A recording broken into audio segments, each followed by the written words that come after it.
Story 1. Threaten my friend with revenge porn. I'll ruin your whole damn life. My very good friend made some slightly dumb mistakes and sent some pictures to someone that she reasonably thought she could trust, but not knowing much more than his first name, his screen name, and roughly where he lived and the type of work he did. He is not in our country, but had indicated that he would be traveling for work near us shortly, and they had made some plans to meet. And when she got some red flags and backed out, the dude threatened to publish these pictures online. I am, incidentally, an attorney. So, some searching later and gathering up any pictures he sent her of him that could possibly identify him. His online handle led me to a TikTok page, which led me to an Instagram page with his name on it. That led to a LinkedIn page with his place of work that matched a picture he sent with a branded polo he was wearing. Some more searching got me the email of the CEO, VP of HR Operations Manager and Public Relations Manager. I just fired off an email on behalf of my client of the screenshots of him threatening revenge porn snippets of the conversation showing that username while he sent that exact picture of him wearing his company's branded apparel links to how I know it's him, along with pictures he sent her of his motorcycle with the license plate showing as further proof it is him. I also included screenshots of him discussing a workplace incident that were time-stamped along with pieces of dialogue discussing how he had sex with an ex at his place of work and discussing plans to have sex with her in his office as well. I also included a picture he sent her showing his work laptop with his entire Outlook calendar, along with proprietary information, which he sent to prove he was busy, along with other pictures he took of his workplace with non-consenting employees. I further informed his employer that I will be forwarding all this information to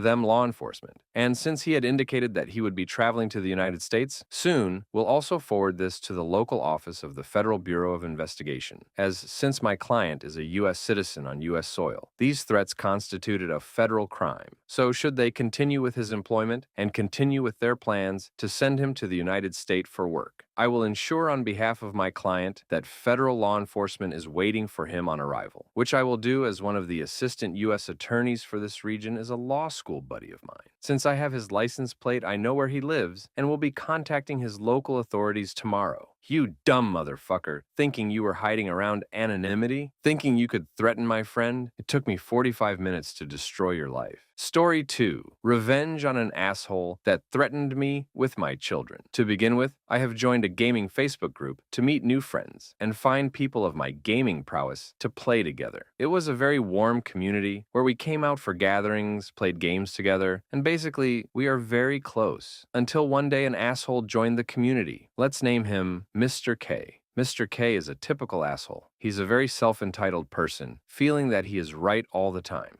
and everyone should respect his opinion while he could disregard opinions of others. Up to this point, we just thought that he is a young person and has yet to obtain the temperament to mingle among adults. However, as days go by, Mr. K's behavior has gotten worse. He started spewing insults at others, initially mocking their weak gameplay, then resulting in personal insults, calling people retards, slow in the brain. Even my grandmother could play better than you, though these insults seemed pretty mild, considering the cancerous nature of the particular game environment. If these insults were targeted on outsiders, it would be like, meh. However, these insults were aimed at members of our group. Sometimes I would be one of the targets of the insults, but then I just shook it off, thinking that the insult was an act of anger, not a malicious act trying to upset me. To clarify, among our Facebook community, we know each other's extent of abilities, and on top of that, we are all close friends. We felt that no matter win or lose, as long as we spend quality time together and enjoy ourselves, it was worth it. However, Mr. K made it into a very competitive scene, and any mistakes that we made would be magnified and would be treated with extreme contempt. There were two trigger points that pushed me towards revenge. The first one was our group leader. Mr. J decided to organize a barbecue sleepover so that we could get to know new members in our gaming group, and basically just to chill out. When the date was announced in the first week of July, it clashed with Mr. K's other event, in which he must attend. Mr. K initially pleaded the Mr. J to change the date, but Mr. J insisted on conducting it on the first week of July, as other members would not be able to attend on the other dates. Understanding that fact, Mr. K started to threaten Mr. J that if Mr. J does not change the date of the gathering, he will persuade other members not to attend. Mr. K started to private messaging the other members, telling them that this event is too expensive to attend. Attendees would have to pay a small fee to support the venue rental and food, or giving reasons that Mr. J is trying to profit off of this event, and many other absurd reasons. The other members did not side with Mr. K, and this is when Mr. K decided to up his game. He threatened the Mr. J to call the cops, reporting that there would be drugs involved in this gathering, and cops would definitely raid the gathering, spoiling the fun and possibly threatening the well-being of the other members. Mr. J was afraid that it could come to this, and started to consult some of the group members if he should call it off. Mind you, canceling this event would mean that Mr. J would have to forfeit his venue deposit of $1,000, converted for reader's sake $300 worth of t-shirts and $500 worth of food and drinks. Most of us think that we should proceed with the gathering, and we should report to the police that Mr. J was being threatened by Mr. K. Lastly, we decided that we should all ban Mr. K from our group and block him from our Facebook profiles as well. Noticing that he was being removed and blocked, Mr. K started his next move, which he had planned earlier on. This event was trigger point 2. He dug and saved profiles, pictures, email addresses of the committee members, including me, and he made a fake Facebook profile to reach us. He would provide details on our lives with the objective of intimidating us. For example, I received pictures of my children telling me how old they were and where they are studying, and told me to be careful of their well-being. I recognized that those pictures were being saved off my Facebook profile, and I was able to guess that